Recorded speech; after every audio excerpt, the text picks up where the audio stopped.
Hey YouTube. Originally I was going to have quite a complicated belt set up here. I was going to have the engine pulley part of that whole bottom system, and it required a pulley, an idler or two, just to make it all work, and it was quite complicated. So I decided I'm going to go away from that whole idea. I'm no longer going to put this into this belt. What I am going to do is on this front pulley, where the original front pulley was, I'm going to double stack and put a pulley on top. So this will then drive the top pulley, and the bottom pulley will be part of a more simple belt system on the bottom. Now, when I took this off, I noticed the drive system was kind of a little bit lacking. As you can see here, that's round, there's nothing to grab onto. So in order for that to drive, it needs to have a friction fit, and then the pulley just sits on top of it. Again, there's nothing to locate the pulley. There probably was on another mower or whatever this came off originally. They probably intended it to drive something. And then you've got the bolt that sits on top. So basically you have to tighten down this bolt. Bolt holds down the washer. The washer holds down the pulley. Pulley holds down the boss here, which basically goes onto the shaft, and through friction it hopefully drives, or I guess that's how it is, because that's how they made it. But that required me to have a little bit of a rethink about how I was going to do things, and the following video that you're about to see is making this piece right here. This is not finished just yet. It's an interim piece at the moment. This is going to act as a spacer between the two. So what I'm going to do is, pulley is going to sit on that little raised section. I've done some pilot holes in the back here. This will sit on the other side. So that will sit as on top like it normally does. This guy will sit on top. Then a roll pin will go through the hole, through the pulley, into the boss underneath, and the pulley that's going to sit on top will all lock it all together. So at least these two pulleys, the spacer and the boss underneath, are all going to be locked together as one unit, and that way I only have to rely on the friction drive between the bottom of this and the shaft. What I'm going to do after that is I'm going to cut a square out of here, because that's a reasonably complicated drive to try and machine. So what I'll do is I'll make a square, and then I'm going to flip this upside down, and I'm going to machine a square on here as well, and that will drive that pulley. Okay, so here we go.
very end of that video, there was a bit of a chattering noise where I didn't know where it was coming from, because I couldn't see any reason why I would be doing that.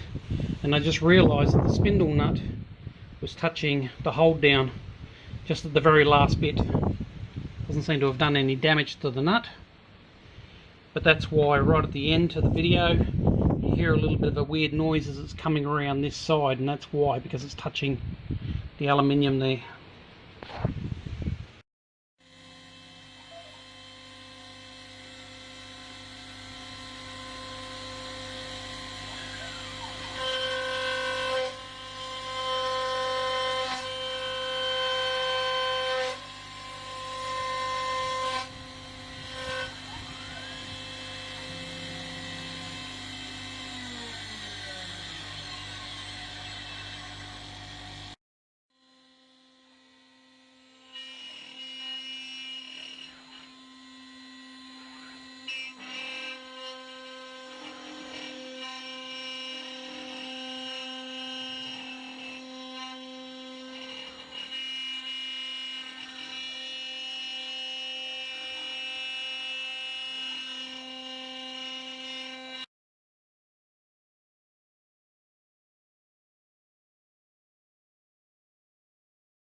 Still have some cleaning up to do to make everything fit right, but this is how it spins.